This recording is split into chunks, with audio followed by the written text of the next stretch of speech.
I wasn't intending to do this, but I played a couple of different games recently, and they all seem to have similar inspirations, so I figured, hey, why not? And just as a warning, this review contains some spoilers for Sally Face, Night in the Woods, and Sunless Sea, and depending on what forbidden knowledge we uncover, possibly your own death.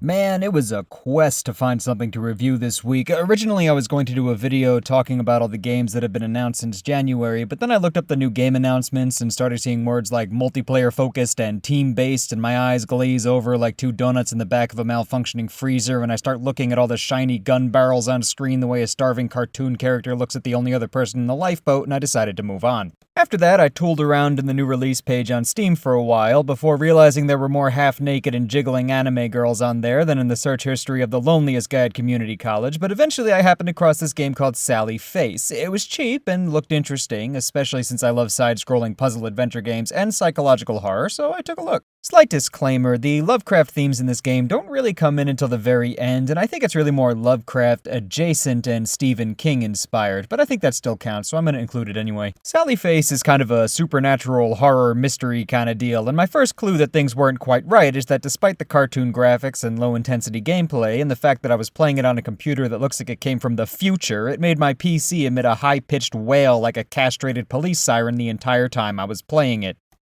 The entire time. I don't know, maybe it's meant to simulate slowly going insane, and if that's the case, mission well and truly accomplished, boys. Pack it up and go home. Anyway, it starts out pretty strong with sort of a murder mystery plot where the mystery is whether or not you yourself are the murderer, which I thought was pretty neat. Apparently the player character's Jason Voorhees by way of Tinky Winky mask is supposed to be because he has no face after being attacked as a kid, but nothing is really done with that. It's just kind of thrown into the background to make you wonder if the main character is an unreliable narrator, but within the course of the story he's vindicated by the other characters, so there's that. I actually liked it quite a bit up until the end where it seems like they just couldn't figure out how to end it, so in the last 10 minutes they introduce a combat mechanic and then turn it into a pattern matching game for a boss fight that the game pulls completely out of its butt like the writing equivalent of an aggressive tapeworm. Actually, the writing almost reminds me of old Saturday morning cartoons, taking something that would give a kid that age some anxiety, a new town, new school, etc., and adding tangible reasons for it, cannibalistic murder cults and horrific slime monstrosities that exist across time and space, you know, that kind of thing. The first half, maybe the first 2/3, made me really want to like this game, but something about it just didn't click with me. I think the problem is that it felt like it was trying to make fun of that certain brand of high school edginess with its writing, but simultaneously wallows in it with its main character and overall plot, and it came off as, I don't know. Pretentious isn't really the right word. That's the word for the last paragraph of pseudo-intellectual criticism I just dribbled all over your computer screen, so I think the word I'm looking for is, insincere. It felt like it was written by 30-somethings trying to write what 12 or 13-year-olds think is cool, but also not being sure if they also think it's cool, and like I said before, kind of entirely falls apart near the end, and I thought the amount of time I spent backtracking through the same 5 or 6 rooms and long empty corridors at a walking pace that would be hard-pressed to startle a coked-up dachshund was excruciating, but apparently I didn't backtrack quite enough, because there's still a bunch of stuff I missed according to the achievement screen, and I don't think I could force myself to go back and try and find them.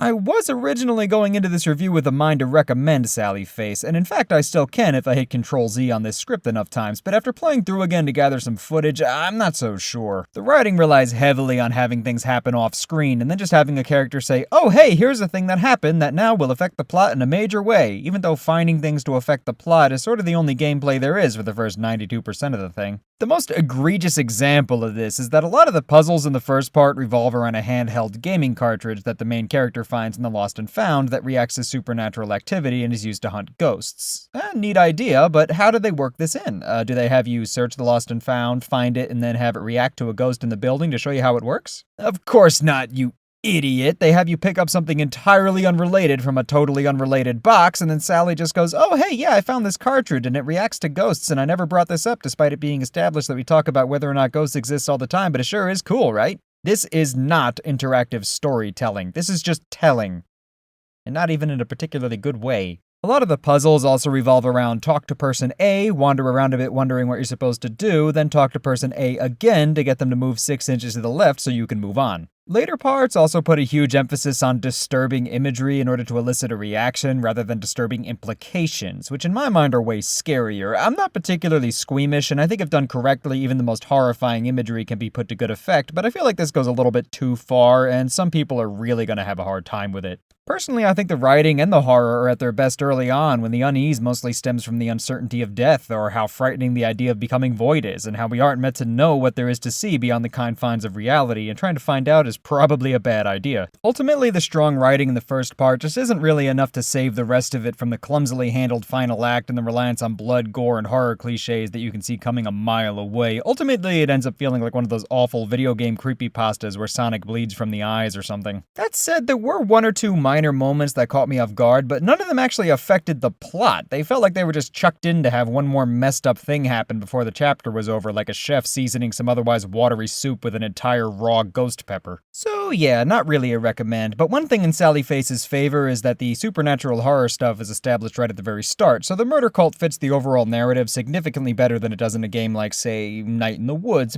Boom! Masterful segue. Night in the Woods is a pretty unique game in that it doesn't really have any big loud moments or explosive conflicts. It's just people. In fact, a huge chunk of the game is just dialogue. It moves along at a snail's pace, letting the atmosphere sink into your bones, and I love the way all the characters are given just enough time for you to get to know them without taking attention away from the central story. The weird thing is I feel like this game could have worked just as well, if not even better, without the whole old one deity murder cult thing that sits in the middle of the plot like a fat squirrel in a bowl of pudding. See, the strength of Night in the Woods is that it preys on your insignificance without having to compare you to anything on the astral scale. It just works with regular insecurities, like feeling like a failure compared to your friends, or disappointing your parents, or just not really knowing where to go or what to do. I love the way everything unfolds and builds up over time, and the whole eldritch mystery thing kind of takes a backseat to the mystery of what the hell you're doing with your life. There's this one particularly poignant scene where you just sit down and have a heart-to-heart with your mom, and at the end of it I had to sit there and register for a moment that there were actual tears streaming down my face. I don't know what that tells you about the writing or me in general, but I think it should tell you a lot either way. Mystery games are really hard to build replayability into, because once you already know how it ends, there's not really any reason to go back, but the actual mystery is so vestigial to the plot compared to just watching the characters interact that Night in the Woods manages to avoid this issue entirely.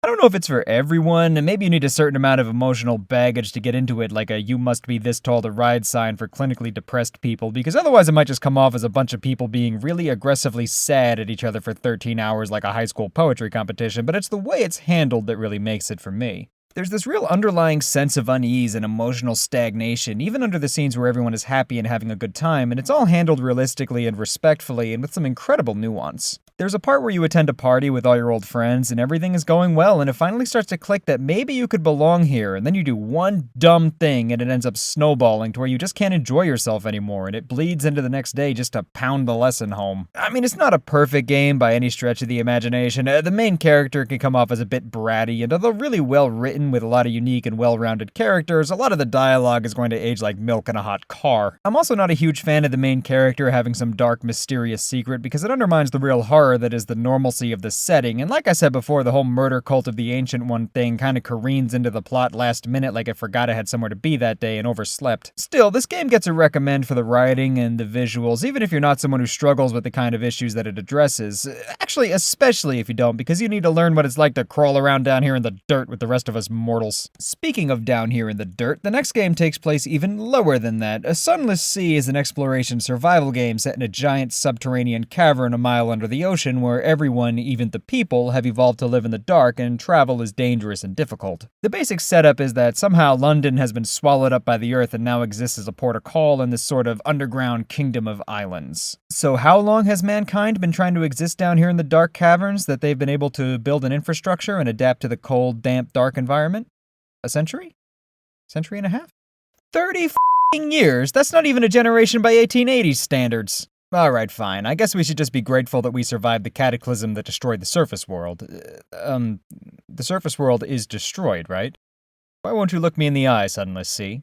Oh, so the rest of the world on the surface is just f***ing fine. Well, it's too bad we're stuck down here with no hope of escape, isn't it? You get back here and answer me, Sunless Sea. Well, apparently you can head up to the surface in this game, but it's hard to do and expensive, and if you stay for too long, you die of sunstroke or something. It's not really explained other than to say that you're not adapted to handle sunlight, but it's only been 30 f***ing years. Blanche Monnier didn't just burst into flames when they found her, so what the f***, Sunless Sea? Actually, I'm sure there's a joke in here about how everyone in London just kind of accepted that they live in hell now because they didn't want to make a fuss, but I don't think I'm the one to make it. I don't know, maybe I'm a nitpicker, but I just find everything surrounding the setting really silly, and the fact that the surface world is just fine and dandy kind of ruins it a little bit for me. Okay, so what do you like about Sunless Sea?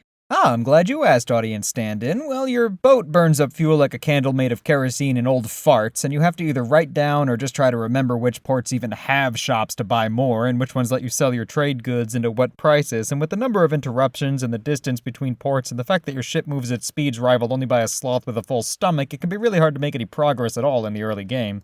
Okay, yes, but what do you like about it? Well, whenever you die, you have to start all over again from scratch with a brand new character, and unless you take a certain perk, all your progress filling out the map resets, and all the islands will shuffle around, so early game quests can end up really far away, making them way too hard to complete, and if you had a particularly good run, losing all your new ships, weapons, homes, and all quest progress, including fully completed quests, is extremely disheartening. You still haven't mentioned what you like yet, Stillmore. Well, there's the fact that enemies go through your health bar faster than a dog through a butthole factory, while you seem to fire balled-up newspapers and damp socks, which makes combat a chore until you sink enough time and money into the ridiculously expensive ship upgrades, and I haven't even mentioned the fact that you seem to fail nearly every single challenge where your chances of success are less than 90%. Okay, but what do you like about it? I don't know, okay? I don't. I genuinely don't. The travel is tedious, and there's only so many times I feel like slowly crawling through the exact same sea of nothing because I got killed by a jellyfish or ran out of fuel or food 20 hours in and have to start all over again, but I keep coming back to it. I get home from work and I go, yeah, I can run a few more expeditions to fill out that corner of the map I haven't been to. Oh, my engineer wanted to see this island before they die. I should make sure to go there. Oh, wait, didn't I promise to bring that colony of mummies a keg and a DJ for their house party? No, I can get a good price for this box of human souls here. I hope they send them to a good home. Absorbing is the word I would use. This game is badly in need of some kind of system where once you've visited a place enough times, you can just set a course and go there for the cost of whatever resources it would take you to get there, because half the time, the only way to entertain yourself between ports is to see how many keys you can pull off your keyboard, throw across the room, and put back on before you reach your destination. Okay, that's not entirely true. There is the occasional fight or random event, but that's not exactly riveting gameplay. I think the draw for me is that you really can't be sure what you'll find when pulling up to any given dock. At one point across the span of several visits, a certain port that I frequently used as a resupply dock had their economy crash, turned to cannibalism, and had the whole thing covered up by the government, who then refused to allow me to set foot on that island again. Another time, I ended up on an island inhabited entirely by sentient rodents in medieval armor, and more than once I died because I ran out of f***ing fuel 10 feet away from the f***ing port and everyone f***ing drowned. God, mother f***ing d***. When you start the game, it basically puts you out to sea like a parent seeing their kid to their first day of school. Have fun, sweetie. Remember to smile. Oh, by the way, you're gonna die, but that's fine if at first you don't succeed and all that. Eventually, I just started picking a direction and going that way until I died, stopping off at any ports I found along the way, then choosing to keep the map since I wouldn't really be losing anything else that way. And after doing that 4 or 5 times, I had a decent feel for the mechanics and could make a real go of it. All in all, I actually kind of recommend Sunless Sea. It has a really unique and well-realized world where anything can happen, and even after about 20 hours, it's still surprising me with new quests and plot twists, even in places I've visited hundreds of times. You really just don't know how things are gonna go, and there are enough moments of levity and happy endings that when something really tragic happens, it does hit hard, even if you had nothing to do with it. This one probably takes the most influence from Lovecraft, with the deep ocean and what lurks in it being the biggest source of unease, as well as the Sunless Sea itself being a location in the Cthulhu mythos. It borrows other things from his work as well, like cosmic godlike beings that may or may not interfere in your affairs, a heavy emphasis on losing your sanity but gaining insight into the universe by seeing things you were never meant to see, and it's all implemented really well. Overall, Sunless Sea gets a big fat recommendation for being a lot of fun in that lab rat pushing a button that occasionally dispenses a treat but also might send 120 volts to your sensitive bits kind of way. So anyway, that's all for now. I know this was a divergence from my usual format, so let me know what you thought. Like, subscribe, comment, and I'll see you next week unless they find me before then.